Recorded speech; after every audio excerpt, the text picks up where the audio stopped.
And we're going to come right back. This is Center Webcast.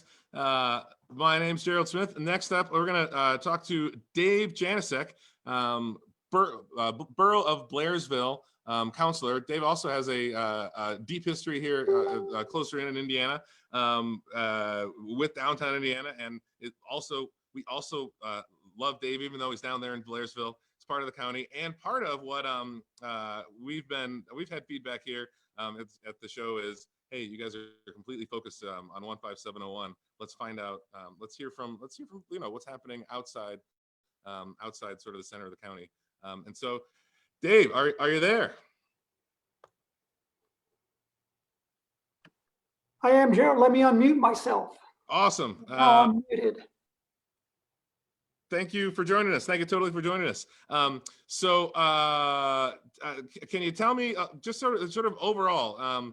I know you're on Blairsville Council. How has Blairsville been weathering this pandemic? Have you been seeing the same kind of case levels that we've been seeing around here? Can you kind of tell us generally how you guys have been responding? Sure. First, I do want to thank the Community Center for Community Growth for this sort of platform.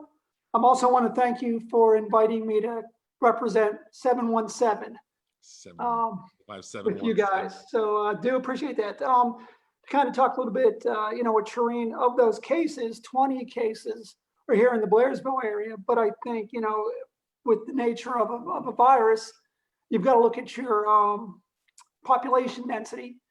And I think Blairsville's, a little bit more dense populous than some of the other areas. So I think that accounts for some of those numbers. You phrase that in a way that, Blairsville weathering the storm. And I can tell you that the thing that has impressed me the most, and a lot to do with our business district, is that our businesses seem to have really weathered the storm. I've seen a lot of businesses that have gone online that weren't online before. Places like Lamania Produce now has opened up their operations to the general public. There's been a lot of adapting. I think that's what the virus has taught us. You've got to adapt to survive.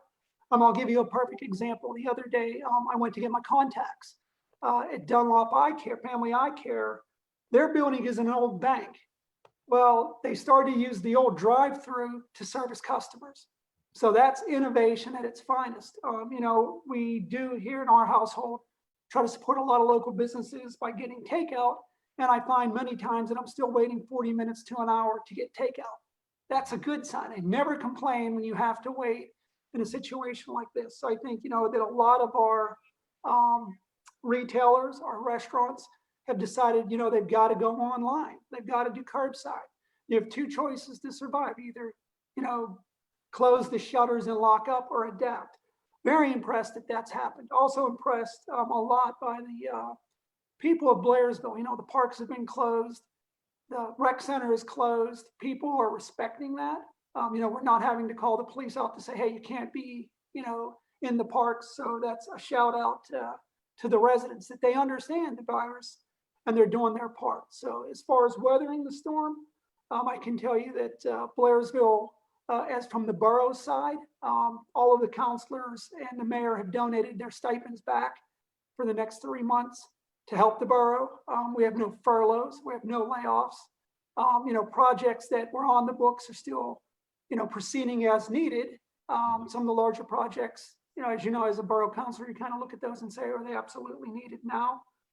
So I think we're weathering the storm pretty well. I'm very impressed, by the citizens coming together and the businesses deciding that, we're not going to close up. We're going to find ways. So we're actually seeing new retail business opening up. So this is all good things during a pandemic such as this. Yeah. So, you mentioned we think a lot, have a similar sort of thought process in terms of being on Indiana Borough and thinking about what are the opportunities. Do you think leading out of sort of this period of closure and folks needing to be innovative, do you think there are opportunities for Blairsville for kind of economic development, kind of based on some of this? Well, we need to be innovative. If you think, do you see any of that kind of continuing on beyond the pandemic to, for Blairsville development? Right. I think that is there, Gerald. Like I mentioned, with Lemania Produce, you could never go into Lemania Produce and buy a dozen pear or apples or so on. They have adapted to now being open to the public. Are there plans to continue open to the public and to provide, for restaurants and others? I would hope so. I kind of like the idea of curbside takeout. If that's an addition to some of the restaurants, that also is is a plus coming out of it. Like I said, we're finding ways to adapt. My eye care place, using the drive-through. Boy, I'd love to be able to just go and get my contacts when I need them through a drive-through without having to wait in line, while he's seeing other patients. So I would hope that the successful adaptations will continue as we come out of the pandemic and go into the green zone or green phase. So the other thing we've been really noticing around here, and I'm sure is impacted in Blairsville as well, but maybe you could talk a little bit about it, is some of the instances of the community coming together. Like you said, some of these businesses changing practices, making sure that folks have what they need in terms of social services or food insecurity or shelter insecurity. I know there's the Blairsville Community Bulletin Board that I just recently joined, and it seems like a really a rich community where folks are sort of looking after each other. Have you seen that kind of aspect within the community of really people coming together and taking care of each other? Yeah, and I think it's across the board of Indiana County, but I've seen it here in Blairsville.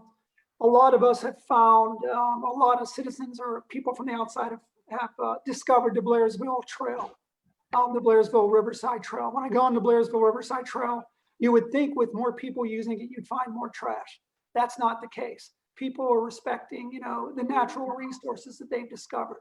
When I walk the Blairsville River Trail, people take that 6-foot distance. They don't, want to put anybody in harm's way. So we've seen it even with the school districts, doing different things for the seniors, the adopted seniors, the yard signs. So that kind of makes you feel a little bit more positive that, we're going to get through this and we're going to be a better community, as I'm sure all of Indiana County is going to be when we get to the green and then beyond.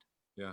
What does reopening look like for you? I'd say from Blairsville Borough, are you thinking about sort of reopening plans? What does that look like for you guys at your table? We'll follow what CDC and what the governor has to say. I can tell you that there's been no cases of any of the businesses, opening up and saying, I'm opening up no matter what. I mean, I can tell you, the dentist, the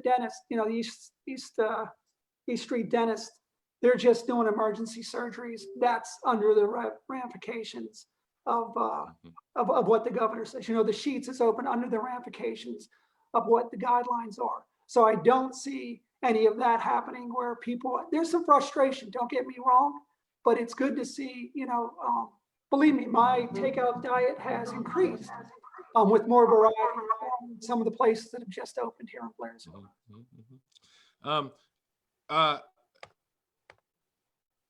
So let me get to my last question. So can I shift a little bit? I know you also wear another hat. You're at Evergreen Boys and Girls Club that does great work all over the county in terms of helping kids in need. How has your organization shifted?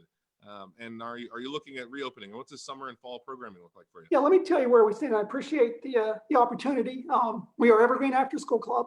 We dropped the Boys and Girls Club moniker a little while ago, but nonetheless, again, we are following what the Pennsylvania Department of Education says we can do. I can tell you right now, as of March 13th, when we had to change gears again and adapt, we went online. We, bolstered our Facebook Lives. My directors go on twice a week to do a chat one day, and then STEM or an activity or reading the other day. We also have once a week, we do homework help for a half hour on Thursdays from 2 to 2:30. That's open to any child or any parent that has homework questions on our Facebook Live, on our Facebook Live and Zoom meetings. We email out a packet, 3 packets a week for K to 2, 3 to 6, and 6+ that have activities that would supplement what a child would be learning in school. So right now we're doing a lot of what we can do online. As of Monday, when we go green, we will start to have live meetings, no longer virtual meetings with the administrators, to come up with a plan that we will submit to the Department of Education by the 22nd. They will approve that plan. What we look to do is do a hybrid plan while in the yellow zone, continue with what we're already doing virtually, and then enhance those activities to keep kids engaged.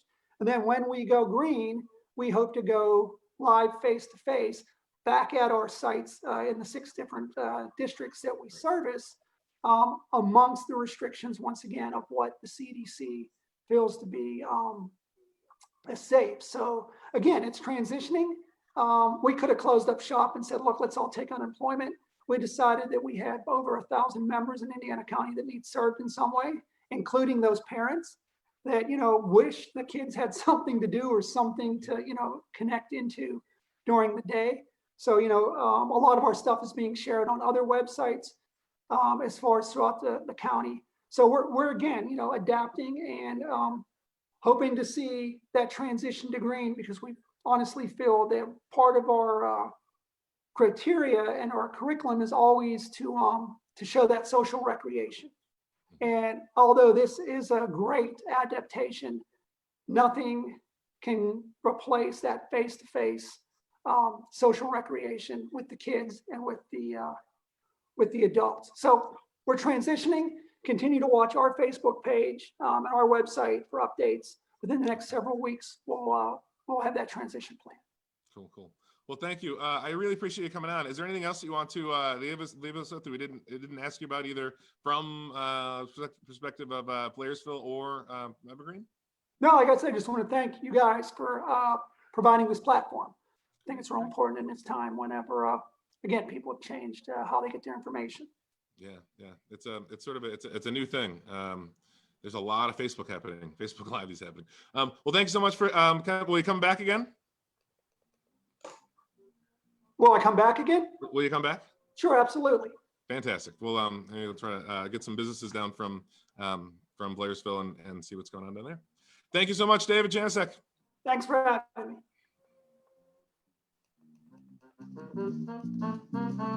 me.